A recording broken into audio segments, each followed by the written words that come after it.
আজকের তোমাদের কুইজ হবে, কুইজ হবে, ঠিক আছে? এই কুইজটা তোমরা ভালো করে মুখস্থ করবে, ইসলামিক কুইজ, ঠিক আছে? ঠিক আছে। আলহামদুলিল্লাহ, সমস্ত প্রশংসা মহান আল্লাহর।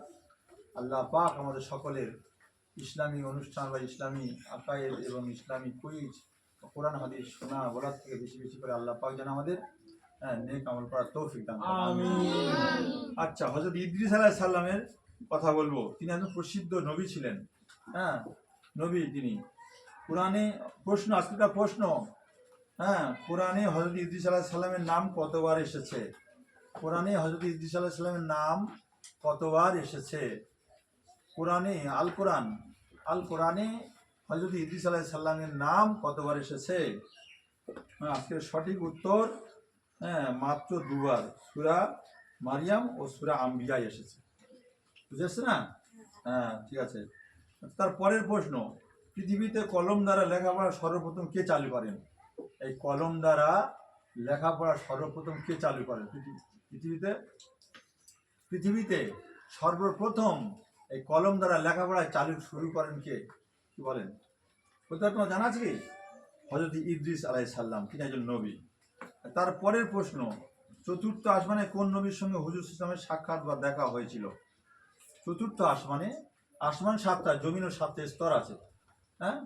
এই সাতটা আসমানে প্রথম আসমান, দ্বিতীয়, তৃতীয়, তারপর চতুর্থ আসমানে কোন নবীর সঙ্গে আমাদের হুজুর সাল্লাল্লাহু আলাইহি সাল্লামের দেখা হয়েছিল? এর সঠিক উত্তর হবে হযরত ইদ্রিস আলাইহিস সালামের। হযরত ইদ্রিস আলাইহিস সালামের। তার পরের প্রশ্ন, ইনি কোন স্থানে আবির্ভূত হয়েছিলেন? কোন স্থানে, কোন জায়গায় এনার জন্ম হয়েছিল? এই ইদ্রিস আলাইহিস সালামের প্রশ্ন। এর সঠিক উত্তর হবে ইরাকের বাবেল অঞ্চলে। এখানে হযরত ইব্রাহিম আলাইহিস সালাম জন্মগ্রহণ করেন, সেইখানে। ঠিক আছে। আচ্ছা, শেষ প্রশ্ন আজকের, সবচেয়ে বেশি ভাষা জানতেন কোন নবী? সব থেকে বেশি ভাষা জানতেন কোন নবী? প্রশ্ন, সব থেকে বেশি ভাষা জানতেন কোন নবী? এখানে বলা হচ্ছে সঠিক উত্তরটা হবে হযরত ইদ্রিস আলাইহিস সালাম।